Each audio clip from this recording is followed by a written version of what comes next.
পাঁচটি কারণে স্ত্রীর প্রতি স্বামীর মহব্বত কমে যায়, আকর্ষণ কমে যায়। ওই স্ত্রীর প্রতি স্বামীর কোনো মহব্বত থাকে না, ভালোবাসা থাকে না, এবং তার সংসারটা জাহান্নাম মনে হবে, এবং এই পরিণতিটা আস্তে আস্তে ভয়ানক রূপ ধারণ করে বা ডিভোর্স পর্যন্ত চলে যায়।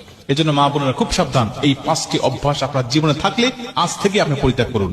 প্রথম নম্বরে, স্বামীর মুখে মুখে তর্ক করবেন না। যেই স্ত্রী স্বামীর মুখে মুখে তর্ক করে, ও যদি বিশ্ব সুন্দরী হয়, ও যদি উচ্চ শিক্ষিত হয়, তারপরেও স্বামীর অন্তরে তার জন্য কোনো জায়গা থাকে না। মনে রাখবেন, কোন পুরুষ মুখে মুখে তর্ক করা স্ত্রীকে মোটেও পছন্দ করে না। আর যদি কোনো স্ত্রী কালো হয়, কুচ্ছিত হয়, কিন্তু সে মুখে মুখে তর্ক করে না, স্বামী যেটা বলে সেটাই মেনে নেয়, স্বামীর আনুগত্য করে, ওই স্ত্রীর জায়গা স্বামীর কলিজার মধ্যে থাকে। এজন্য স্বামীর মুখে মুখে তর্ক করা স্ত্রীর প্রতি স্বামীর আকর্ষণ কমে যায়, মহব্বত কমে যায়, এটা করা যাবে না। দ্বিতীয় নম্বরে, স্বামী যেটা বলে জিদ করে তার অন্য কিছু করা, উল্টাটা করা। স্বামী বলেছে ডানে যেতে হবে, আপনি বলছেন না আমাকে বামে যেতে হবে। স্বামী বলছে বামে যেতে হবে, আপনি ডানে চলে গিয়েছেন। স্বামী একটা যুক্তি দিচ্ছে, আপনি তার যুক্তিটা অ্যাভয়েড করে নিজে আরেকটা যুক্তি দাঁড় করাচ্ছেন।